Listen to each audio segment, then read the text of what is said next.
नमस्कार, मैं सुबोध कुमार। आप देख रहे हैं खबर नेशनल टाइम्स और आज मैं चर्चा करने जा रहा हूं एक ऐसे प्रकरण पर जो कि बीते कुछ दिनों पहले हुआ है।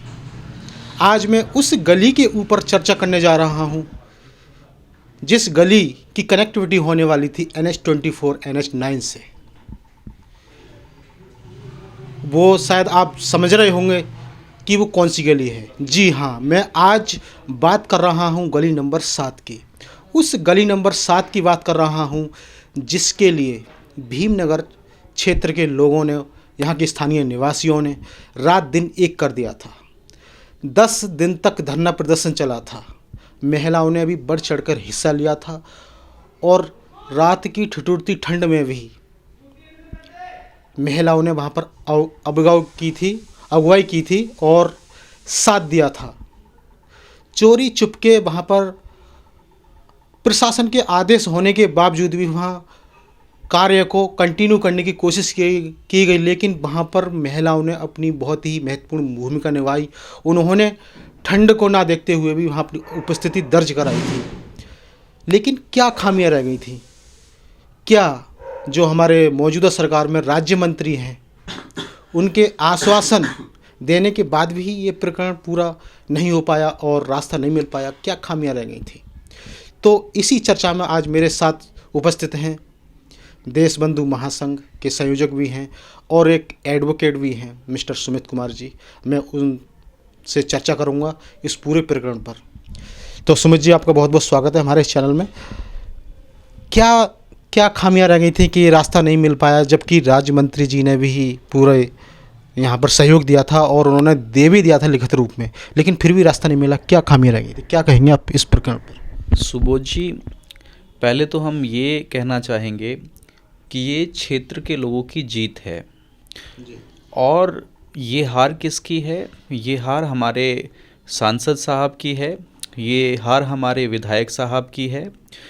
और मांग मात्र एक रास्ते की नहीं थी, हमारे रास्ते के साथ और हमारे क्षेत्रों के साथ एक NHI जो केंद्र सरकार का प्राधिकरण है वो सरकार को गुमराह करने का काम करके गई।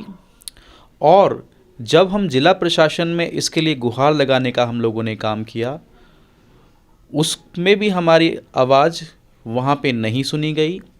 और अंत में जब हम अपने सांसद जी के पास पहुँचे तो वहाँ भी NHI के द्वारा लोगों को गुमराह करने का काम वहाँ पे हुआ। और सांसद जी के जो प्रतिनिधि लोग थे, हमने उनसे अपनी बात बहुत ही सहज और सरल तरीके में रखी कि ये जो वार्ड संख्या 1 है ये ऑलरेडी ही पूरी तरीके से NHI की अनियमितताओं के कारण प्रभावित हुआ है।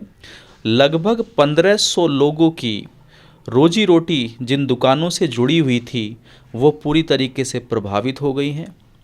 हमारे वार्ड में बहुत सारे स्कूल हैं, वो इससे प्रभावित हुए हैं, जिसमें लगभग 2000 या 2500 बच्चे पढ़ते हैं।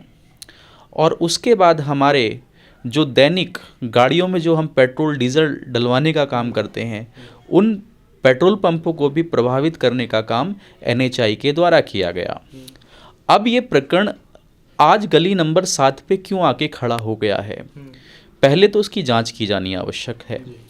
जब हमारे क्षेत्र में लगभग 10 महीने पहले एक धरना प्रदर्शन चल रहा था, उसमें आपने भी रिपोर्टिंग करी थी कि आंशिक रूप से हमारे क्षेत्र के 6 बुजुर्ग बैठे हुए थे अनिश्चितकालीन हड़ताल को आगे बढ़ाने के लिए।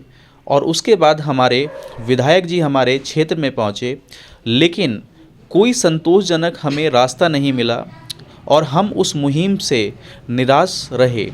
मैं धन्यवाद करना चाहूँगा अपने वार्ड के सर्व समाज को जिन्होंने ये मुहिम चलाने का काम करी, और विशेष तौर पे श्री धर्मेंद्र गुर्जर जी का जिन्होंने इस मुहिम को चलाने का काम किया था। अब गली नंबर 7 में आप ये देखिए क्यों डिमांड हुई, क्योंकि NHI के द्वारा कोई भी रास्ता डिक्लेयर नहीं किया गया था।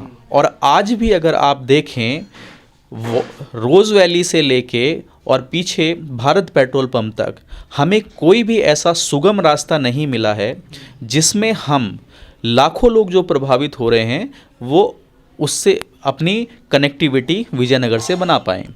उसका कारण ये रहा कि NHI ने पूरी तरीके से लोगों को कॉन्फिडेंस में नहीं लिया। जिला प्रशासन को जो उन्हें रिपोर्ट देनी होती थी कि जब कोई प्लान आता है तो जिला में उसको सबमिट किया जाता है, उसकी रायशुमारी होती है, लोगों से मिलना होता है, उन्हें वहाँ के प्रतिनिधियों से मिलना होता है, ऐसी कोई भी कार्रवाई NHI के द्वारा नहीं करी गई। जी, मुझे ये बताइए, जैसे अभी आपने कहा था कि ये हमारी जीत हुई, लेकिन दूसरी तरफ आपने ये भी कहा था कि इससे क्या है कि जो 2500 जितने भी आपने स्कूल बताए थे बच्चों के बताया था कि वो भी प्रभावित हुए हैं, और जो हम गाड़ियाँ जिसमें पेट्रोल डलवाते हैं वो भी गाड़ियाँ प्रभावित, मतलब एक तरह से सभी लोग प्रभावित हुए हैं इससे रास्ता ना मिलने के कारण।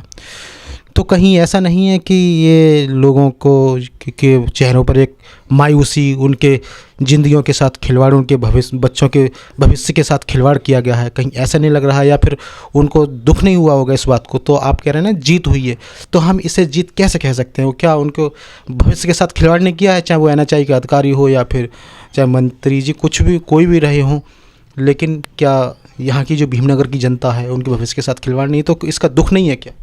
देखिए, जीत इसलिए बोला गया कि इंसान भावनात्मक पहलुओं पे ज़्यादा काम करता है, और जब आप निरंतर 10 दिन तक धरने पे बैठे हुए हैं, रात को सर्दी में तप रहे हैं, और रातों रात NHI एक रोड को बनाने का काम कर रही है, आप इतने न्यायप्रिय रहे, आपने शासन प्रशासन को अवगत करा के एक अच्छी मुहिम को चलाने का काम करा, और उसके बाद जितना भी षड्यंत्र किया गया वो NHI के द्वारा किया गया।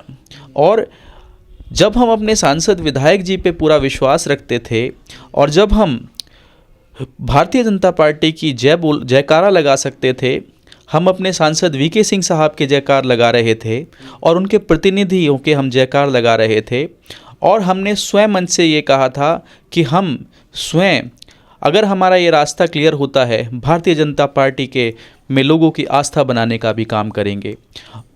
तो ये हमारे लिए एक हार तो है, लेकिन ये मान के चलिए इस क्षेत्र के लोगों को एक हौसला दे के गई है कि भविष्य में कभी ऐसी चुनौतियों का सामना हमें करना पड़ेगा तो हम इससे बेहतर तरीके से इन चुनौतियों का सामना करेंगे, क्योंकि ये जनपद गाज़ियाबाद का एक ऐसा ऐतिहासिक धरना है कि जिसमें केंद्र सरकार, राज्य सरकार और सभी को इसकी पूरी जानकारी थी, लेकिन हमारी बात को नहीं माना गया। इसमें पूरे क्षेत्र को रोष है, लेकिन लड़ते हैं वो जो जानते हैं कि हमें जीना है, हम अपने रास्ते के लिए लड़े, और हमें गर्व है कि हम बेहतर तरीके से लड़े। धन्यवाद।